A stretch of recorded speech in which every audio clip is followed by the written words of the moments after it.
Ration கடைகள் எந்த ஊர்ல இல்லையோ அந்த ஊர்ல எல்லாம் ரேஷன் கடைகள் கொண்டு வரணும். ரேஷன் பொருட்கள் கையிருப்பு இருக்கணும். அந்த விநியோகம் சரியான முறையில் நடக்கணும். அனைத்து குடும்ப அட்டைகளுக்கும் அந்த ரேஷன் பொருள் முறையாக போய் சேரணும். புகார்களை உடனடியாக ஆய்வு செய்யணும். அதற்கான தீர்வு உடனடியாக செய்ய வேண்டும் என்பதுதான் இன்னைக்கு தேமுதிகவினுடைய நிலைப்பாடு. அதே போல பழுதடைந்த ரேஷன் கடைகளை புதுப்பித்து எந்த ஊராட்சிகள கிராமங்கள ரேஷன் கடையிலயோ அங்க புதுசா ரேஷன் கடையை உருவாக்கணும். அது எல்லாமே ரெண்டட் பில்டிங்ல இருக்கு. சொந்தமாக கட்டிடங்களை கட்ட வேண்டும் என்பதையும் நம்ம சொல்லியிருக்கோம். அந்த குடும்ப அட்டைதாரர்கள் இருக்கின்ற இடத்துல எல்லாம் புதுசா நியாய விலை கடைகளை திறந்தாதான் அந்த கிராம மக்களுக்கு அது உபயோகமாக இருக்கும். அதே மாதிரி ரேஷன் உட்பட அத்தனை அத்தியாவசிய பொருட்கள் தட்டுப்பாடு இல்லாம கிடைக்கணும். அதாவது அரிசி, சர்க்கரை, பாமாயில், கோதுமை இது போன்ற பொருட்கள் தட்டுப்பாடு இல்லாம கிடைக்கணும். இதோட கூட மக்காச்சோளம், கம்பு, கேழ்வரகு இந்த பயிர்களையும் நம்ம ரேஷன்ல தர வேண்டும் அப்படின்றதையும் நம்ம கேட்டிருக்கிறோம். நவதானிய பொருட்களையும் அந்த ரேஷன் மூலம் விநியோகம் செய்ய வேண்டும் என்பதை நம்ம கோரிக்கை வச்சிருக்கு.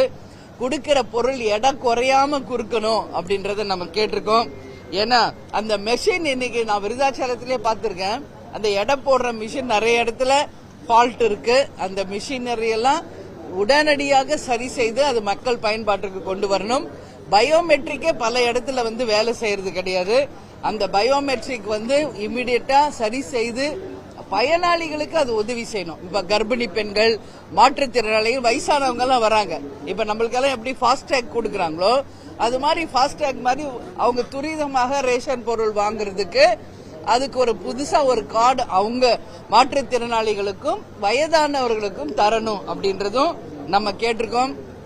நெல் உடனடியாக கொள்முதல் செய்யப்பட்டு அதை உரிய கிடங்குகளில் பாதுகாக்கப்பட்டு உரிய நேரத்தில் அது மக்களுக்கு விநியோகம் பண்ணும். ஒரு பக்கம் பார்த்தா அரிசி விலை ஏறிக்கிட்டே போயிட்டு இருக்கு. ஒரு பக்கம் பார்த்தா சம்பாவும் இல்ல. இன்னைக்கு சம்பா இது வரைக்கும் விலையில, ஏன்னா தண்ணி இல்ல. கடமடை வரைக்கும் இன்னைக்கு தண்ணி கிடையாது. சோ ஒரு பக்கம் விளைச்சல் இல்லை, ஒரு பக்கம் விலைவாசி உயர்வு, ஒரு பக்கம் பார்த்தா அதை பாதுகாக்காம மழையில நனைஞ்சு முளை விட்டு போயிட்டு இருக்கு. எல்லா மூட்டைகளும் நனைஞ்சு வீணா போயிருக்கு. ஏன்னா இன்னைக்கு நான் பார்த்திருக்கேன் கிராமங்கள்ல ரேஷனை மட்டுமே நம்பி வாழ்கின்ற ஏராளமான ஏழைகள் இன்றைக்கும் எல்லா கிராமங்களிலும் இருக்காங்க. அப்போ அந்த ரேஷன் சரியான முறையில கொடுக்க வேண்டும் அப்படின்றதையும் நம்ம வலியுறுத்தி இருக்கிறோம். அது மட்டும் இல்ல, இன்னைக்கு அத்தியாவசிய பொருள் நம்ம எடுத்தா உண்ண உணவு, உடுக்க உடை, இருக்க இருப்பிடம், பாதுகாக்கப்பட்ட குடி தண்ணீர், கல்வி, மருத்துவம், இதுதான் ஒரு மனிதருக்கு பேசிக்கா தேவை. அதுல முதலிடத்தில் இருப்பது உணவு. அந்த உணவு என்பது மிக மிக முக்கியமானது. அந்த உணவு எல்லா மக்களுக்கும் சரிசமமா கிடைக்கணும். தனி மனிதருக்கு உணவில்லை எனில் இந்த ஜெகத்தினை அளிப்போம் சொன்னார் பாரதியார். ஆனா நிறைய மக்கள் இன்னும் பட்டினியில இருக்கிறது உண்மை. கேப்டனும் எப்பவுமே கேப்டன் அப்படின்னாலே தன்னை தேடி வந்தவருக்கு உணவளித்தவர் கேப்டன் அப்படின்றது ஒரு வரலாறு. சரிங்களா?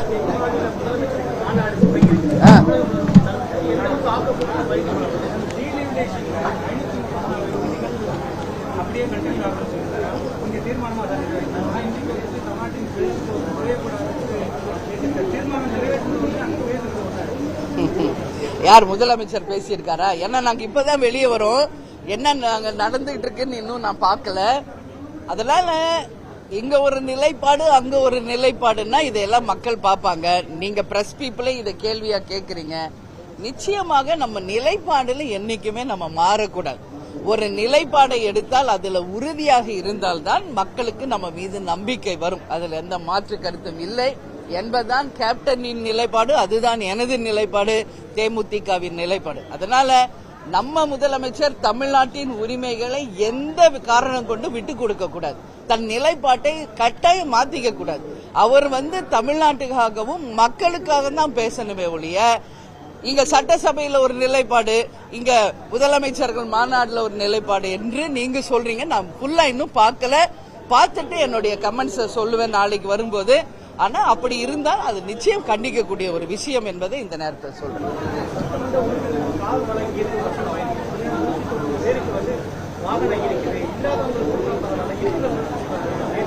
நேத்து தான் இது பத்தி நான் தான் ஃபர்ஸ்ட் அதை பத்தி பேசியிருக்கேன். இல்லாதவங்களுக்கு கொடுக்கலாம், வரவேற்கத்தக்கது. ஆனா இன்னைக்கு நிறைய பேருக்கு கார் இருக்கு, இதான் உண்மை. இந்த பாருங்க, இந்த வரிசையில பாருங்க, எல்லாருக்கும் ஃபாரின் காரே இருக்கு, சாதாரண கார் கூட இல்ல, ஃபாரின் கார்ஸே நிக்குது எல்லாருதுமே. சோ கார் இன்னும் யாருக்கு இல்லையோ அவங்களுக்கு கொடுக்கலாம். மற்றவர்களுக்கு நான் நேத்தே சொன்னது மாதிரி பால் கொள்முதல் விலையில 3 ரூபாய் தான் உயர்த்தி இருக்காங்க, அது இன்னும் கொஞ்சம் உயர்த்தி இருக்கலாம். விவசாயிகளுடைய கடன் தள்ளுபடியை பண்ணியிருக்கலாம், ஏழை மக்களுக்கு வேலை வாய்ப்பை உருவாக்கலாம், ரேஷனுக்கு முழு உரிமை கொடுத்திருக்கலாம். இது போன்று அரசாங்கம் இன்னும் ஏழைகளுக்கும் சாமானிய மக்களுக்கும் அந்த தொகையை செலவு பண்ணியிருந்தா அதை தேமுதிக வரவேற்றிருக்கும் என்பதை நேற்றே என் கருத்தை நான் சொல்லியிருக்கேன். இருந்தாலும் முதலமைச்சர் இதுவரைக்கும் இந்தியாவில் யாரும் பண்ணாத ஒரு விஷயத்தை பண்ணியிருக்காரு. அதனால அவர் ஒரு கார் பிரியர். எப்பவுமே சின்ன வயசுல இருந்து விஜய் அவர்கள் எங்களுக்கு தெரியும். அதனால அவங்க தாவேக்கால எல்லாரும் கார் வேணும் அப்படின்னு கோரிக்கை வச்சதுனால எல்லாருக்கும் அது கொடுத்திருக்காரு. சோ அது ஒரு பக்கம் இருக்கட்டும், அது நல்லதாவே கூட நம்ம எடுத்துக்கலாம், இல்ல அது வேற. பட் அவருடைய திட்டங்கள் மக்களுக்காகவும் கடைகோடி மனிதனுக்கும் பலன் அளிக்கக்கூடியதா இருக்கும். இங்க இருக்கிற கொஞ்சம் பேர் எம்எல்ஏஸ்க்கு அந்த பெனிஃபிட் போறதை விட அந்த ஸ்கீமுக்கு அந்த பணத்தை ஏழைகளுக்கு பண்ணிருந்தா அதை தேமுதிக வரவேற்றிருக்கும்.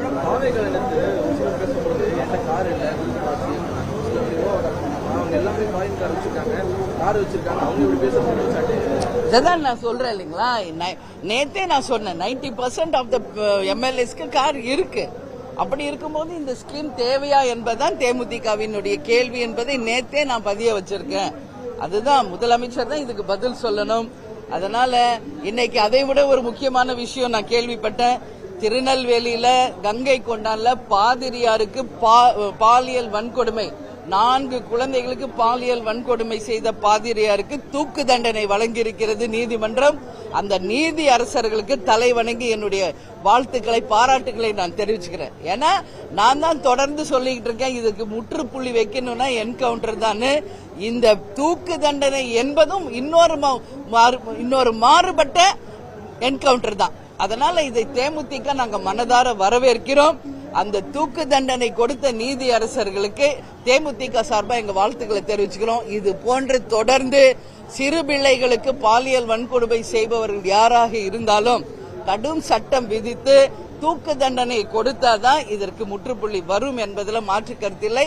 எனவே இன்னைக்கு தூக்கு தண்டனை அறிவிச்சிருக்காங்க. இது ஒரு பொன்னான நாளாக பெண்கள் சார்பாக இதை நான் சொல்றேன். இது ஒட்டுமொத்த பெண்களுக்கும் கிடைத்த மகிழ்ச்சி செய்தி என்பதையும்